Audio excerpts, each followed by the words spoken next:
Nola Gent here, and it's Oktoberfest time.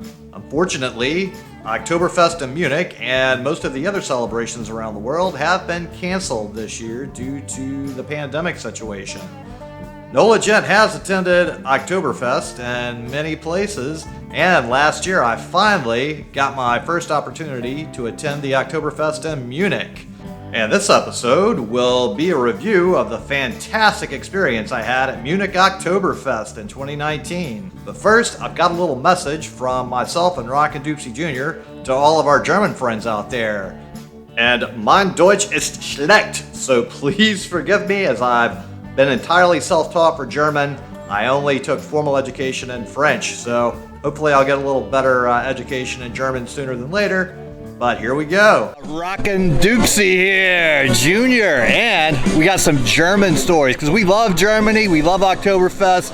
So tell us some of your stories you had when in Germany. Well, I had a great time at Oktoberfest. I had a good time in Frankfurt, Munich, Germany. Y'all the best people. We love y'all. And when all this is over with, I hope y'all get me back because I love partying in Germany, drinking that dark beer y'all got that drive me crazy. But hey, y'all some of the best. God bless you. It's beautiful down here in New Orleans. We're broiling crawfish with Nola balls, so we having a good time. And if y'all get a chance, y'all come on down to the bayou because we miss y'all. Because y'all have big portions of food, and we do too. So we love to eat, and so do you. There you go. So we just throw it back and forth. So to all my German friends, we love you. God bless you. Stay safe, and we'll see you soon. No. Deutschland! Schon! Et puis ça, c'est bon. I love it. New Orleans has direct flights to Frankfurt, Germany on Condor Air for part of the year, and I got a wonderful Airbnb right next to the Cathedral of St. Bartholomew. And this is a beautiful cathedral that has what you would expect in a European cathedral. So it's not quite as grand as Notre Dame in Paris, but it's still a beautiful sight to see and well worth a visit. And it was a quick walk from my Airbnb, so this couldn't be beat. What a fantastic spot I ended up with purely by accident. I booked it purely based on it being a great price. Right down the street was the Dortmunder Pils Truff, which was probably the closest thing to a dive bar that I ever found in Germany. I felt right at home in this place, and the only beer they served was Dortmunder. They had plenty of other drinks available, but Dortmunder was the only beer on draft. This really reminded me of a small dive bar like Brothers 3 in New Orleans, and there were just a few people in here, but they were all friendly and the Dortmunder beer was great. Continuing on and not far from the Dortmunder bar is a nice monument to Friedrich Stolz, who was a noted poet and journalist in Frankfurt. Then nearby the monument is Monis, a fantastic little breakfast and lunch cafe with a lot of great desserts and some good coffee. So for my breakfast, I had to grab one of these delicious green chocolate covered cookies. And I also got a cafe au lait and a little mineral water to wash it down with. Then a very short distance away is the Romerberg Historic Town Square area, which had been completely destroyed during World War II and they rebuilt it. So this is one of the few historical areas that you can enjoy as a tourist, as most of Frankfurt is modern high-rise buildings. Then we have Bending Schern restaurant that I ate at. That was quite a nice experience. So there's several nice restaurants right here in the square to enjoy yourself at. And usually there's outdoor seating, so that's always a pleasant experience during the right time of year. They serve the noted Frankfurt Apfelwein vom Fass, which is a very crisp and refreshing beverage. They also served me a really good Kristallweizen to wash down the delicious goulash I had. This was one of the most fantastic goulash soups I've ever had. My next meal on the square was at Zumstandsassumption. This was a nice little spot to enjoy a meal with some beers and the old charm of the Romerberg area. This is a more touristy area, but that didn't seem to cause any real issues, and the service was actually some of the best I had during my visit to Germany. My pike dish actually tasted like a trout amadine dish back home in New Orleans, which is high praise.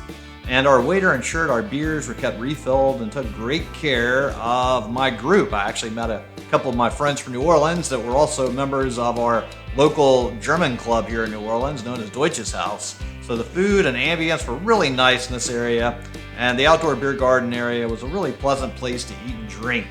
Another thing I noticed about the Römerberg area was this brick pattern seemed to be everywhere else in Germany that I went to, in Bavaria and all around Frankfurt. So just an interesting phenomena there. The next restaurant I ate at was Fish Frank, which really impressed me as they offer some really great seafood. I started out with some impressive and super salty French oysters, and then an amazing fish soup that had huge chunks of fish with shrimp in it. I would love to eat this fish soup weekly, as it was such a wonderful mix of flavors and it had so much seafood in it that I think it was the most perfect meal of a seafood soup I have ever had. The only slight thing that could use some improvement is the oyster shucker didn't do the best job of separating the meat of the oysters from the shell. Loved my experience here though otherwise. It was time to catch my train down to Munich, and they do have a great selection of coffee beverages, and you can also order beer on the train. Once again, I was very much at home because the German law is just like New Orleans law. There's no open container law, so you can walk around anywhere with a beer. And it was really pretty on the ride down, and you got to see a lot of hops growing. So they do grow a lot of hops here to make a lot of the great beer that they have in Germany. Arriving at München Hauptbahnhof, or the Munich Central train station, is quite an experience as the Oktoberfest crowds were already arriving. So even before the festival even started, it was a madhouse. So I was able to score a fantastic Airbnb that was literally only about a 5-minute walk away from the Oktoberfest grounds. As I looked out over the balcony here, it really reminded me of New Orleans houses with all the different colors there. So once again, I felt right at home. But I had no time for rest, and I immediately got out to go to downtown Munich. And I was certainly impressed by the sheer scale and magnitude of so many of the buildings here, being so much larger than I had imagined them just from seeing them in videos and in pictures. They're so much bigger in person, so it's quite an impressive sight to see these amazing buildings. And then on the Marienplatz, you have to go to the Rathaus-Glockenspiel clock show, which is a multi-tiered clockwork action of great entertainment value.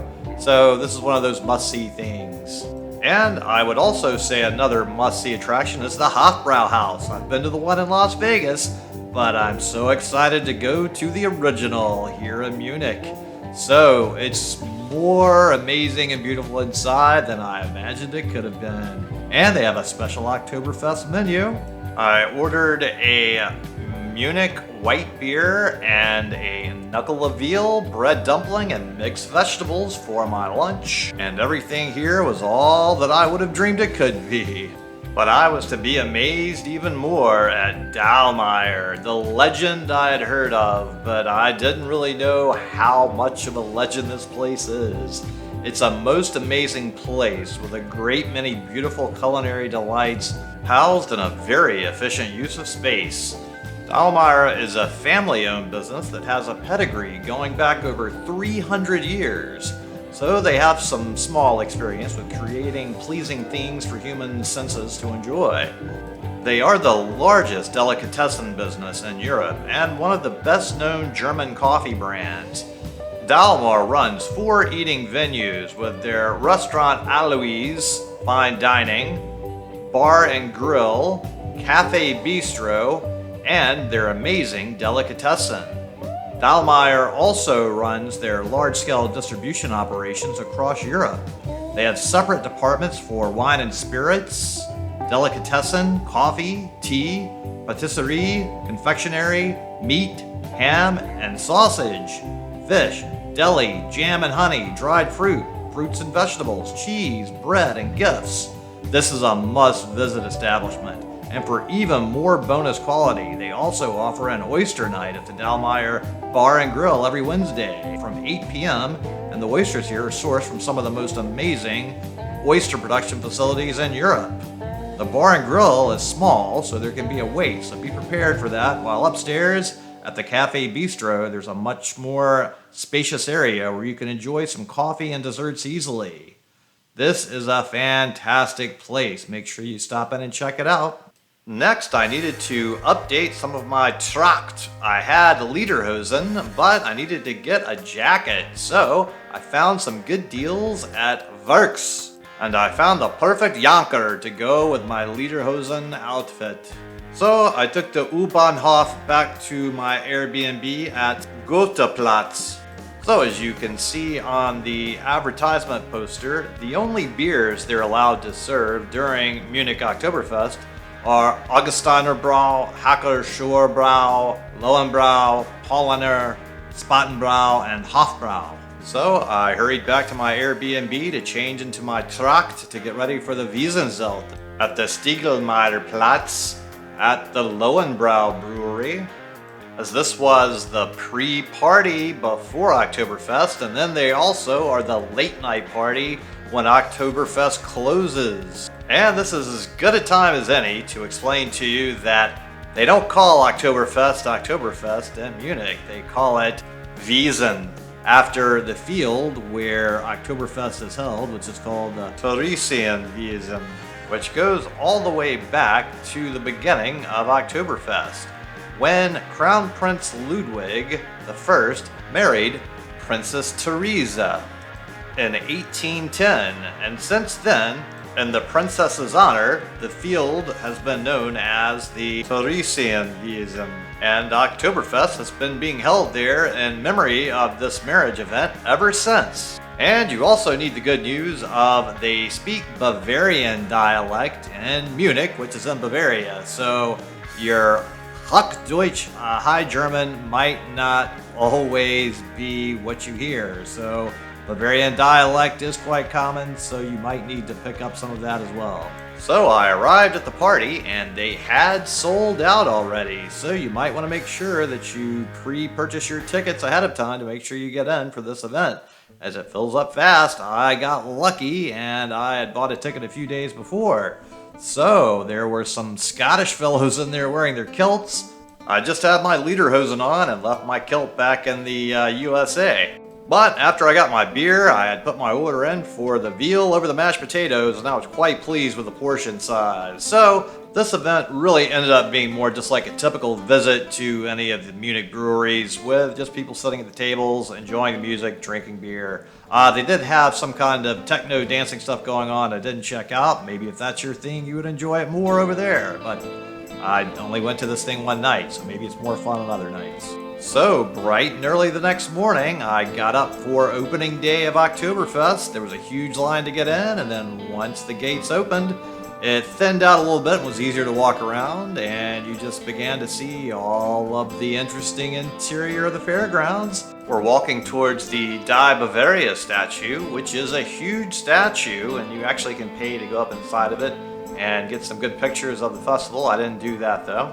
Then I went by the Käfer Wiesenschenke tent, which this is really more of a Bavarian log cabin ski lodge place. It's also where a lot of the local celebrities in Munich and the football players from FC Bayern tend to congregate, and rumor says that a couple of movie stars also, like our Arnold Schwarzenegger, shows up here. And they're also known to have some of the better food at Oktoberfest. But time was running short and the tents were filling up fast, so I really needed to find a place to sit at a table quickly. Because if you don't sit at a table, you can't really order beer and food. And I really wanted to get into the Spatenbrau Ochsenbraterie, because they have the ox cooking here, and I really wanted to try this ox. So I lucked out and I was able to get a seat. The tricky thing about Oktoberfest is that many of the tables are reserved, and it's really hard to find places to sit that aren't reserved. I simply asked the waiter, and he really helped me out and put me at a table with a bunch of Austrian gentlemen. And we were also right next to a bunch of Sicilians that had been coming to Oktoberfest for years. So most people were wearing the Tracht, whereas the Sicilians just wore blue t-shirts with symbols on them to denote the number of years they had been coming to Oktoberfest. Some of them had lots of years on those shirts. and the Sicilians were having a crazy good time. Another very important fact of opening day on Oktoberfest is you can't drink alcohol until they tap the first keg at noon. So there's a parade that happens, and the parade has to work its way around, and then the mayor of Munich taps the first keg around noon, not exactly always, but around that time, and that's when the beer can start flowing. So unfortunately, if you don't have a reservation at a table, you can't both watch the parade and get a seat in one of the tents. So I chose to get a seat at the tent and miss the parade. You can watch it later on YouTube. You can, however, order water, and they are nice enough to charge you the exact same price for the mineral water that they sell the beer to you for. So if they ask if you want a large water, you're gonna get a great big mass of water, sparkling or still mineral water, for the same price of €11.50, which was the 2019 price, and it tends to go up every year. So next time I'm sure it will cost even more. Another interesting fact about this tent is they name the ox. So this is Max that we're gonna eat today, and here's Max roasting right there in the background. So Max looks quite delicious. I can't wait to eat Max, and I ordered a piece of Max. Okay, so the parade has arrived for our tent, and the band is gonna proceed around the outside edges, and then the musicians will take the stage.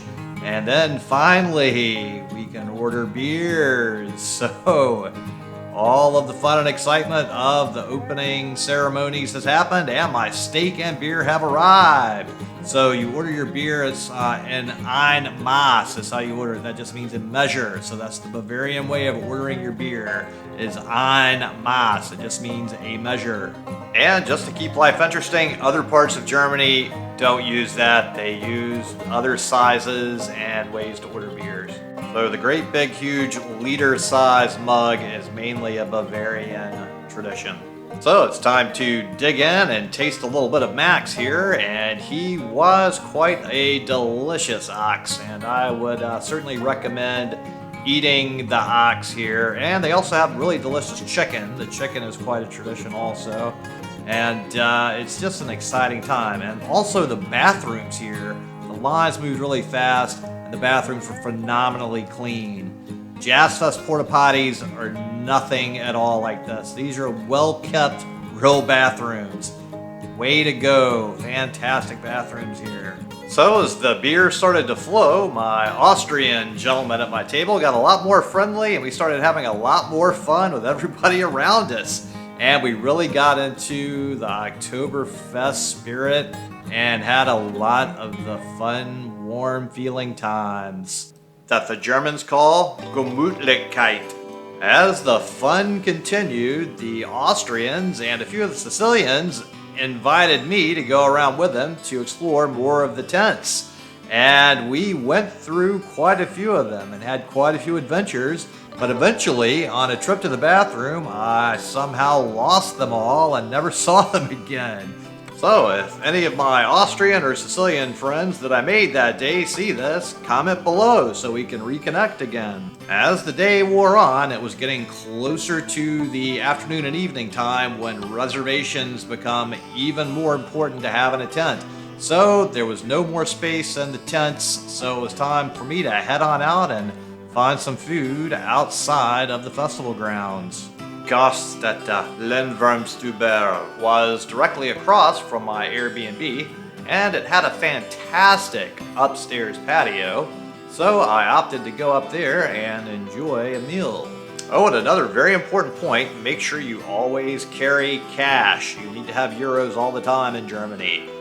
Many places do not take credit cards. The Oktoberfest only takes cash. This restaurant only would take cash or a special German card that you can't get if you're not German, so always have plenty of cash available. And also make sure to study a little German or have your cell phone available to translate some German, because English menus are not always available, and a lot of people speak English, but not everybody speaks English, so be ready to know some German one way or another. So I got the grilled chicken breast, Swiss style, with mushroom gravy, broccoli, and rosti. It was quite good, and I also got some red cabbage. The next day, I also got up early and tried to go find another spot over at the Ochsenbraterie. But it was packed full of people already, but I did get to go through the side door to get the famous ox sandwich, which was also quite delicious.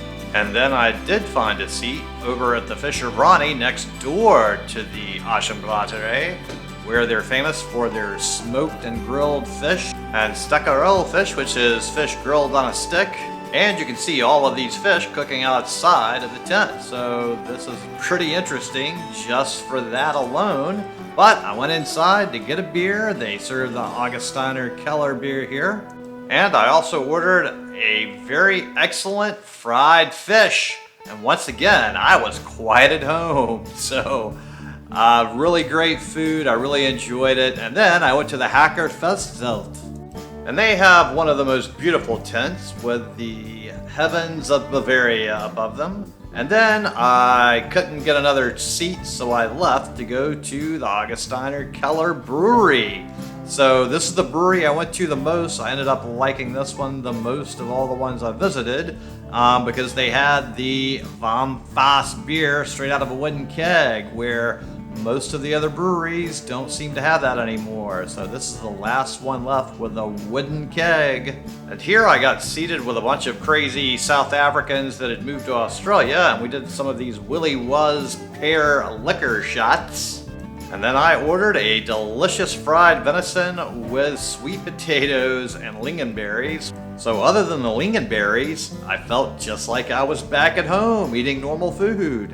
I also got a side of sauerkraut, just because I hadn't had any yet during my whole visit, and I figured it would be wrong to go through this trip without a little sauerkraut. The South Africans got big fried pork knuckles, and then I finished off with a really delicious dessert. So, a fantastic meal, and from my overall experience at Oktoberfest, I would say that it's highly unlikely, unless you've got reservations ahead of time, you're going to get any seat at all during the nighttime, and very difficult to get one even in the daytime.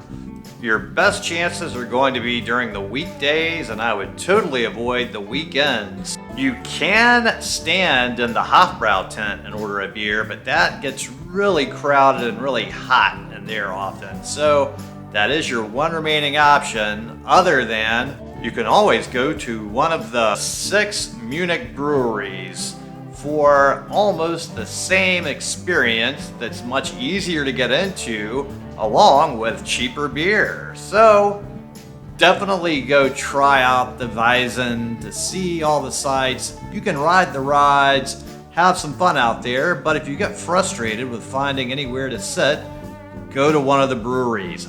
I'm sad I didn't have time to visit all of the breweries. I only got to go to 3 of them, and I certainly would like to have had more time to visit all of them. I didn't even get to sit out in the beer gardens of any of them. I was inside at all of them, so the beer gardens outside of these places are also wonderful. There's so much to see and do. So definitely a great fun time. And I'll be filming more content on Oktoberfest that will be coming out in the next few weeks. So stay tuned and give this video a thumbs up if you enjoyed it, and hit that subscribe button to stay up to date for when the newest Oktoberfest videos will be coming out soon.